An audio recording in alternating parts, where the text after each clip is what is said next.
Céline Guillaume est une femme forte, enracinée dans la foi. Présidente du groupe La Procure, mère de 5 enfants, laïque dominicaine engagée dans l'église, elle signe aujourd'hui son premier livre, Dieu est passé par là, paru aux éditions du Cerf, qui est un témoignage personnel sur sa vie spirituelle. Bonjour Céline Guillaume. Bonjour Arnaud. Merci de participer à Dieu a changé ma vie sur RCF. Céline, j'ai beaucoup aimé votre livre, qui foisonne de repères pour avancer sur le chemin parfois sinueux de la foi. Vous y partagez des leçons de vie que vous avez découvertes tout au long des 27 années de mariage avec Christophe. Malgré les difficultés, vous osez témoigner de votre foi. Vous prenez aussi du recul avec humour sur l'image que peuvent présenter les cathos enthousiastes auprès de leur entourage. Et vous vous confiez jusqu'à révéler un traumatisme d'enfance. Dans ce livre, vous mettez en lumière la présence et l'action de Dieu dans votre vie de femme, d'épouse, de mère de famille, mais aussi de chef d'entreprise. En fait, votre livre aurait pu s'appeler « Dieu a changé ma vie » comme cette émission. C'est la raison pour laquelle nous sommes très heureux de passer cette demi-heure en votre compagnie. Merci Arnaud de m'avoir invité. Céline, le déclencheur de cette vie de foi a été un sacrement de réconciliation reçu le 6 août 1993. Vous étiez alors jeune professionnelle. Racontez-nous. Alors effectivement, je sortais de ma vie étudiante, sachant que pour mes études, j'étais partie loin de ma famille, de la ville où j'avais grandi. Et donc, j'ai grandi dans une famille catholique pratiquante. Étant partie loin, j'ai très vite oublié Dieu et toute pratique religieuse. J'étais libérée, en fait, de me dire, ouf, ça y est, je suis plus avec les parents. Voilà. Sauf que les années passant, malgré les apparences, une vie étudiante passionnante, des rencontres tout à fait intéressantes, etc., mais pas que des bonnes rencontres. Finalement, j'ai réalisé combien j'étais très seule et surtout combien il y avait un vide abyssal en moi. Et les années passant, j'allais de moins en moins bien. Alors évidemment, ça ne se voyait pas, je ne voulais surtout pas le montrer. Et puis lors d'une visite chez mes grands-parents dont j'étais très proche, je suis allée chez eux parce que j'avais besoin de me ressourcer un peu. Il y avait cet ami prêtre, aumônier militaire dont je parle dans le livre, qui, me voyant, devait percevoir que je n'allais pas si bien que ça et me dit « Écoute Céline, viens me voir, il faut qu'on parle ». Et ma réaction spontanée était de dire la barbe.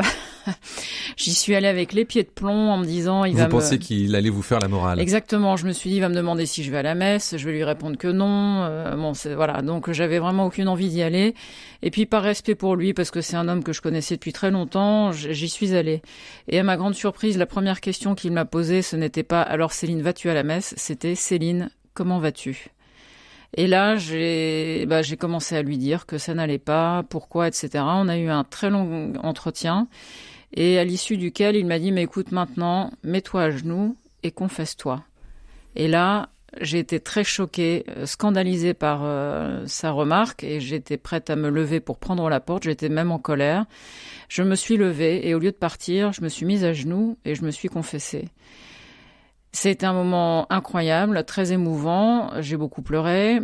Et à la fin, donc, il me donne l'absolution. Et moi, j'étais toujours noyée dans mes larmes. Et donc, à un moment donné, il me relève en me disant « Céline, pour qui tu te prends ? Je te dis que Dieu te pardonne et toi, tu ne te pardonnes pas à toi-même. » Et là, le ciel s'est ouvert au-dessus de moi. J'ai vraiment senti un amour brûlant à l'intérieur, incroyable. Mes larmes se sont séchées tout de suite et j'ai réalisé, j'ai compris que c'était Dieu. Que oui, voilà, Dieu m'aime malgré ce que je suis, malgré mes fragilités. Et j'avais vraiment l'impression d'être relevée par les bras, comme si j'étais prise par les bras et une voix qui me disait maintenant le passé est le passé, maintenant la vie est là, vas-y. Vous aviez expérimenté pour la première fois de votre vie l'amour inconditionnel de Dieu. Ah oui, mais de façon incroyable, énorme. Et il n'y avait aucun doute possible. C'était tellement fort et tellement extraordinaire. Je me suis dit, c'est Dieu. Ça y est, j'ai compris. Je sais qui est Dieu. J'en fais l'expérience et ça a changé ma vie. Dieu a changé ma vie, oui. Céline Guillaume, un mois après, vous rencontrez un certain Christophe, en qui vous voyez aussitôt l'homme de votre vie. Oui. Vous vous mariez 1 an après et vous aurez ensemble 5 enfants. Pendant ces 27 années de mariage, vous allez mesurer à quel point, je vous cite, « Dans la vie de couple, chacun est le gardien de la vocation de son conjoint. » C'est extrêmement ambitieux comme mission. Alors je pense que je ne le percevais sans doute pas du tout comme ça au départ. Je le dis aujourd'hui après 27 ans de mariage. En fait, j'aime beaucoup l'image de Dieu qui crée l'homme et la femme. Et je me dis finalement Dieu nous a vraiment voulu complémentaires l'un pour l'autre et l'un avec l'autre. Et en fait, dans le mariage, c'est vraiment la vocation à laquelle on est appelé, c'est d'être vraiment complémentaire de la façon la plus optimum et la plus harmonieuse possible. On n'est pas créé identique, on n'est pas créé pareil, on est bien différents. Et l'homme porte des choses dans sa vie, dans ce qu'il est, etc., que la femme ne porte pas, et vice-versa. La femme porte des choses en elle que l'homme ne porte pas, dont la vie, d'ailleurs. Et cette complémentarité, quand on la découvre et qu'on avance dans une vie de couple, en fait, c'est quelque chose de merveilleux. Alors, ça veut pas dire que parfois il y a un peu des cailloux sur la route. On est un couple tout à fait normal, donc il y a eu parfois des moments un peu chaotiques. Et pour autant, justement, je me dis quand on arrive à toujours d'abord mettre Dieu, garder Dieu entre nous, ça c'est vraiment quelque chose de très fort et qui nous a permis de poursuivre la route quand c'était difficile. Et puis encore une fois, cette complémentarité entre l'homme et la femme. Mais justement, on voit tellement de divorces autour de nous et on pourrait se demander si vraiment le mariage rend heureux. Vous qui avez bientôt 30 ans de mariage avec Christophe, pouvez-vous nous dire quel est le secret justement du couple durable ? Je vous le dis ? Oui. C'est Dieu. Non, vraiment, je pense que c'est le cadeau du sacrement du mariage chrétien, c'est que on se marie devant Dieu et avec lui. C'est pas juste faire des belles photos à l'église. Il faut vraiment accepter, il faut en avoir conscience et vouloir que Dieu soit entre nous, avec nous, pour nous. Et donc, quand il y a des tempêtes, le Christ, il est avec nous dans la barque. On est 3 dans la barque. Il y a mon mari, moi et lui, et le Christ, Dieu. Et donc, si vraiment ça tangue très fort, je peux toujours me tourner vers lui. Lui, il dort toujours, Jésus, parce que tout va bien. Et quand je le vois comme ça, je sais qu'il est là, qu'il ne va pas quitter la barque. Donc, s'il lui reste, moi, je reste aussi. Et si mon mari se dit un peu la même chose, et comme on s'est mariés vraiment avec cette alliance en Dieu qui était aussi importante pour lui que pour moi, le Christ est là, elle est toujours là, je reste. Et puis moi, même chose, le Christ est là et lui, il est toujours là, je reste et ça tangue, mais on va y arriver. Donc vraiment, je pense que la foi, et puis la volonté aussi. On parle beaucoup du sentiment amoureux, etc. Évidemment, c'est très important et c'est beau et il en faut. Mais je pense que l'amour grandit et l'attachement à l'autre grandit. Grâce aussi à la volonté, à Dieu, mais aussi à la volonté de s'aimer encore plus, quoi qu'il arrive. Céline Guillaume, parlons maintenant de votre métier de chef d'entreprise. Vous présidez la chaîne de librairie La Procure qui regroupe 30 librairies et vous êtes aussi impliqué dans des conseils d'administration de maisons d'édition et de médias chrétiens. Avant d'exercer ces fonctions de dirigeante, vous avez longtemps été mère au foyer. Qu'est-ce qui vous a guidé dans l'acceptation de ces nouveaux défis ? Et comment avez-vous vécu ce changement de métier ? Alors effectivement, quand nos enfants étaient petits, j'ai été mère au foyer à temps plein et j'ai beaucoup aimé ça. Et si c'était à refaire, je le referais. Donc d'abord, c'était une grande joie d'être mère au foyer. Je pense que c'est important de le dire parce que pour les jeunes femmes d'aujourd'hui, c'est peut-être souvent un dilemme de se dire, mon Dieu, si je ne me consacre uniquement à mes enfants, ce sera pas bien vu. Alors d'abord, c'est une grande joie. Je pense que les mamans sont faites pour et le plus beau cadeau que l'on puisse faire à nos enfants, c'est de passer du temps avec eux. Après, voilà. Donc sur ce changement de cap, on va dire, c'est un peu la providence parce que donc les enfants ayant grandi, il s'est trouvé que la librairie La Procure de Paris, qui était le navire amiral de ce groupe d'entreprises, était à vendre. J'ai vu un article dans le journal, ça semble un peu ahurissant, et vraiment, c'était l'évidence. J'ai eu très envie de participer à cette aventure d'entreprise. Et Christophe, qui est le gardien de mon âme, m'y a encouragé. Donc voilà, j'ai pris mon téléphone, mes 2 jambes, je suis allée à Paris, rencontrer les actionnaires qui étaient en train de constituer un tour de table pour reprendre La Procure. Je les ai rencontrés, je n'y connaissais rien aux livres, ni au métier de libraire, ni à l'édition, etc. Et puis ils ont été gentils, m'ont accueilli autour de la table. Et donc voilà, c'était mon premier pied dans le monde de la librairie. Ensuite, de fil en aiguille, alors j'ai rencontré ces éditeurs et c'est comme ça aussi que j'ai créé des liens avec différentes maisons d'édition. Et que je m'y suis retrouvée impliquée à droite, dans plusieurs d'entre elles. Et ça s'est fait en fait assez naturellement. Oui, de façon presque évidente, sans trop réfléchir. Les événements, je dirais, ont confirmé le fait que j'avais quelque chose à y faire et j'y suis toujours avec beaucoup de joie. Alors dans votre livre, vous dites « Le management des hommes exige 2 attitudes, le courage et la compassion ». On n'a pas l'habitude d'entendre une telle affirmation. Bon, le courage, on comprend bien, mais la compassion, pourquoi est-ce nécessaire ? Parce qu'en entreprise, finalement, on n'a affaire que à des humains. Les entreprises dépendent des hommes et des femmes qui y travaillent.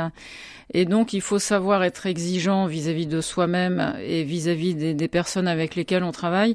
Mais il faut aussi être doué de beaucoup de compassion. Parce que quand, dans les équipes, vous avez une personne qui souffre en particulier ou qui traverse un moment difficile, on est tous très humains. Donc, il faut jamais se croire supérieur aux autres ou meilleur ou plus fort, etc.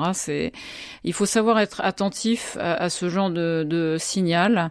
Et puis, quand c'est possible, essayer d'aider cette personne ou lui donner un peu la capacité, au moins dans son environnement professionnel, d'avoir un contexte qui lui permette de passer cette difficulté. Alors après, parfois en entreprise, il faut prendre des décisions difficiles aussi. Je pense à des cas de licenciement et c'est toujours très difficile. Mais la compassion, voilà, pour être d'abord attentif aux personnes, et puis si les personnes dans l'entreprise sont heureuses et épanouies, je pense que l'entreprise va bien finalement. Alors après, il y a plein d'événements extérieurs, mais c'est lié, les deux sont liés. Céline Guillaume, dans votre livre, vous expliquez que la prière et l'adoration tiennent une place prépondérante dans votre vie spirituelle. Pourquoi est-ce si important de prier et d'adorer le Seigneur ? Alors la prière, parce que c'est le moyen de rendre Dieu présent dans ma vie. Donc la prière, elle est multiforme. Il y a beaucoup de façons différentes de prier, en se mettant à genoux devant un crucifix, en priant dans la rue, en parlant de Dieu avec vous maintenant. Finalement, on le rend présent aussi pour nos auditeurs qui nous écoutent. Donc ça pourrait presque être considéré comme une forme de prière puisque Dieu est là. Il y a effectivement l'adoration. En tout cas, la prière quotidienne, c'est quelque chose d'essentiel. Moi, C'est facile pour vous de prier quotidiennement ? Non. Alors, la prière est un combat quotidien. Parfois j'aime prier parce que j'ai beaucoup de plaisir à retrouver le Seigneur. Puis il y a des matins, si je ne m'y oblige pas, je sais que j'ai beaucoup d'autres choses à faire et donc je peux fuir la prière à grands pas. C'est une question de discipline. Encore une fois, il y a une question de volonté. Quand on aime, il faut vouloir pour tenir dans la durée. Je pense que la prière fait partie de cette discipline si on veut essayer d'aimer le Seigneur et de le suivre au mieux.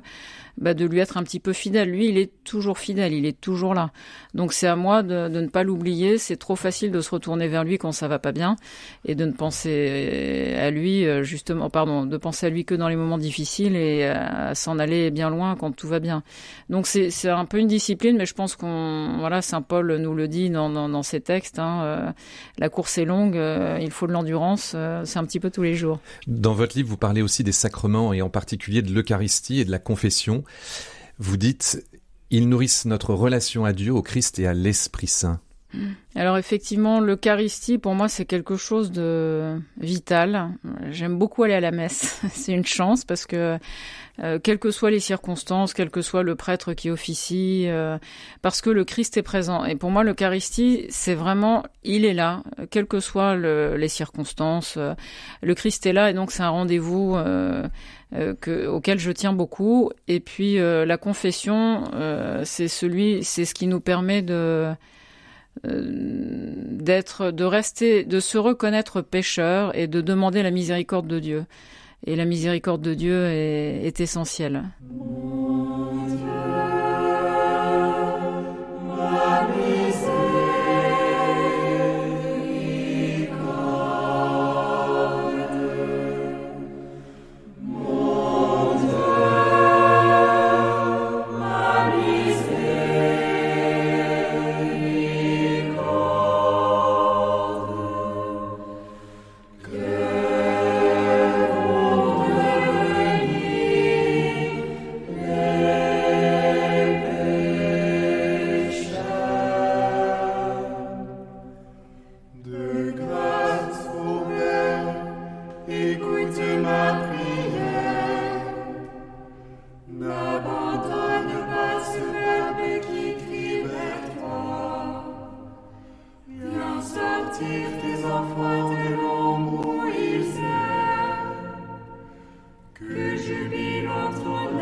Dieu, ma miséricorde. C'est votre choix musical, Céline Guillaume. Vous avez choisi les mots de Saint Dominique, qui dans sa prière criait « Que vont devenir les pécheurs ?» Pour vous aussi, la miséricorde de Dieu oriente votre vie ? Oui, absolument. Je pense que se reconnaître pécheur, d'abord c'est une façon de grandir en humilité et on en a tous besoin. Je pense que l'orgueil, c'est la racine de bien des maux et de bien des erreurs. Et donc, avoir toujours en tête de se dire, je combats mon gros moi pour essayer de grandir en humilité. Et pour grandir en humilité, on a besoin de la miséricorde de Dieu. Dieu a changé ma vie. Arnaud Wallard. Aujourd'hui, nous recevons Céline Guillaume, mère de famille et chef d'entreprise. Elle nous explique comment Dieu est présent dans sa vie et nous livre quelques leçons de vie extraites du livre qu'elle publie aux éditions du Cerf. Dieu est passé par là. Céline, vous terminez votre livre en avouant que vous avez subi une agression sexuelle à l'âge de 6 ans par une personne mariée, proche de votre famille. Vous portiez ce secret en vous, cet éléphant bleu, comme vous le décrivez dans le livre, depuis tant d'années, et vous vous êtes finalement résolu à parler. Pourquoi appelez-vous ce secret un éléphant bleu ? Parce qu'en fait, quand j'en ai parlé à mon mari, c'était évidemment un moment très difficile. C'était la première fois que je lui en parlais il y a pas très longtemps, il y a 1 an. Et lui, spontanément, m'a dit « Tu portes un éléphant bleu ». Et j'ai trouvé que cette expression, en fait, décrivait très bien ce que l'on porte quand on a été victime d'un abus sexuel. Parce que l'éléphant, il prend énormément de place à l'intérieur de nous. C'est quelque chose de très lourd, qu'on n'arrive pas forcément à traîner d'ailleurs. Il y a bien des personnes qui n'y arrivent pas. Et puis bleu, parce qu'un éléphant bleu, ça n'existe pas. Et que bien souvent, et très longtemps, et j'en suis un exemple, la famille ou les plus proches n'ont aucune idée de ce que l'on porte, jusqu'au jour où on ose en parler. Et cette expression, les éléphants bleus, alors c'est curieux parce que j'en ai parlé avec la psychologue qui m'accompagne et c'est nécessaire de se faire aider quand on a vécu un traumatisme pareil. Donc surtout les personnes à qui ça a pu arriver, n'ayez pas de honte ou n'ayez pas de culpabilité à vous faire aider, c'est essentiel. Et même elle ne connaissait pas cette expression des éléphants bleus. Et ce chapitre, je l'ai intitulé comme ça en espérant que ça pourrait aider les personnes qui ont vécu des abus, qui n'en ont jamais parlé, à dire moi aussi j'ai vécu quelque chose de cet ordre-là. Et pourquoi est-ce si important d'exprimer ces traumatismes, quels qu'ils soient ?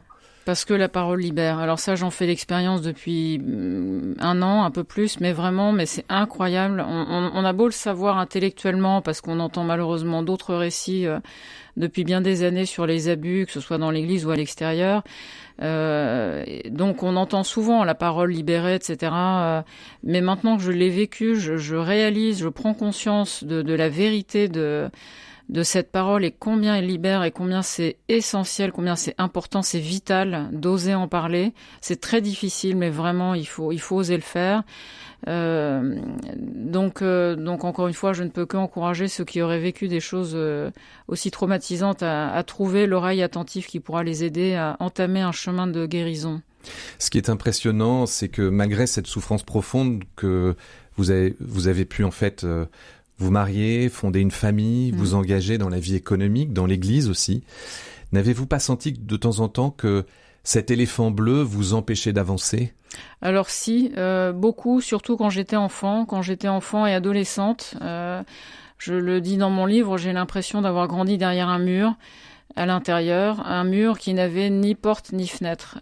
Donc j'ai été enfermée à l'intérieur de moi-même pendant des années.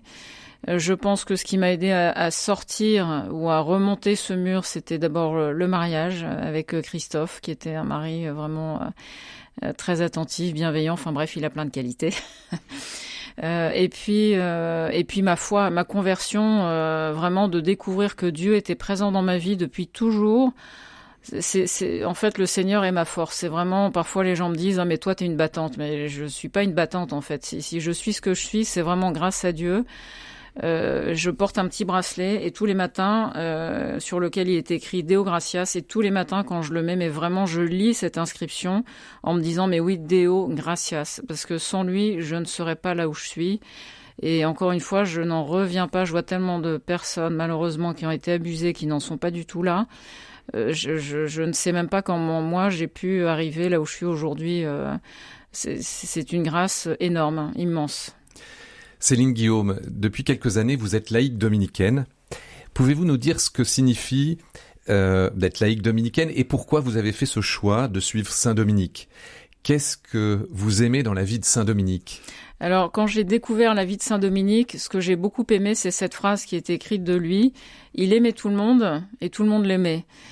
C'est cette miséricorde en fait qui habite Saint Dominique. Il aime tout le monde. Il crée des liens, des amitiés fraternelles avec tous très facilement. Et d'ailleurs, je trouve que ça se retrouve dans la famille dominicaine. Voilà, souvent avec les frères ou les sœurs ou les laïcs. C'est vrai que l'amitié vient très facilement. C'est quelque chose de naturel, de spontané. Qui ne demande pas d'effort. Et puis Saint-Dominique, je trouve, ce qui est étonnant aussi, c'est qu'il a fondé l'ordre des prêcheurs. Il n'a rien écrit. Il n'a fait que parler et vivre. Alors, je précise que vous racontez que la conversion dont vous nous avez parlé tout à l'heure a eu lieu le 6 août, oui. Jour du décès de Saint-Dominique. C'est ça. Bon, bien sûr, vous ne l'aviez pas réalisé au moment même, mais avec du recul, cela fait sens pour vous. Vous étiez faite pour rejoindre la famille dominicaine ? Aujourd'hui, j'en suis convaincue. Et ça fait très longtemps également que j'aime essayer de transmettre la foi chrétienne. Et je me dis, finalement, c'est pas par hasard. La vocation des prêcheurs, c'est d'annoncer la parole de Dieu. Et alors, j'ai fait du catéchisme, de l'éveil à la foi pour les enfants, préparation au sacrement, les parcours alpha, encore aujourd'hui, cours de catéchisme en terminale, etc. Et j'aime tellement parler de Dieu. Alors, plus précisément, en quoi consiste être laïque dominicain ? Alors, on prend l'engagement d'avoir il y a 3 engagements, en fait, une vie de prière quotidienne. Mais ça, je l'avais déjà avant, donc j'essaie en tout cas, je suis pas parfaite non plus et c'est toujours perfectible, mais on s'engage à avoir une vie de prière quotidienne, on s'engage à étudier, c'est-à-dire à essayer de se former pour grandir dans la foi en permanence. Donc on est en formation continue, on va dire, tout le temps, pour essayer de grandir dans la foi et mieux comprendre les enjeux de la société dans laquelle on vit. Alors à l'époque de Saint-Dominique, les enjeux de société n'étaient pas les mêmes qu'aujourd'hui, mais les laïcs de tous les temps se sont intéressés au débat de leur époque.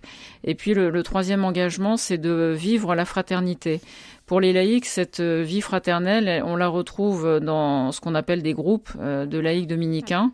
Donc à Tournai, on fait partie d'un groupe de laïcs dominicains dans lequel on prend un temps de prière ensemble, on étudie des textes ou la Bible ensemble et puis on vit cette fraternité. Et le tout au service de la prédication, donc l'annonce de la parole de Dieu. Dans votre livre, vous dites « Dire Dieu aux autres me met en joie ». Nous l'avons entendu, vos engagements professionnels s'exercent dans l'édition et dans les médias chrétiens. L'annonce est donc au centre de votre vie. Mais quand il s'agit de rencontrer une personne en face à face, comment s'y prendre pour lui parler du Christ ? Alors, on ne le sait jamais à l'avance. Les circonstances, alors soit on connaît déjà la personne et on sait un peu comment elle se positionne par rapport à la foi parce qu'on a déjà eu des liens, des rencontres avec elle, etc. On sait si la porte est ouverte ou pas ouverte et si on sent qu'elle n'est pas ouverte, il faut surtout pas forcer.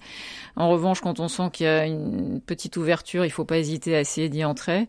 Et puis après, il y a des circonstances qui font que des personnes complètement inconnues peut-être vont nous poser une question. Moi, ça m'est arrivé d'être à la gare du Nord à Paris, par exemple, et que un mendiant vienne vers moi alors que je n'avais pas ouvert la bouche, je n'avais rien dit, c'était l'hiver, j'étais emmitouflée dans mon manteau. Nos regards se croisent, il s'approche, je le regardais, je souriais, et il vient vers moi en me disant « Vous êtes croyante ?» Alors évidemment, quand il me dit ça, je dis oui. Il me dit « Mais moi aussi. » Ah bon, alors quel est votre Dieu ? Et puis voilà, on a commencé à parler.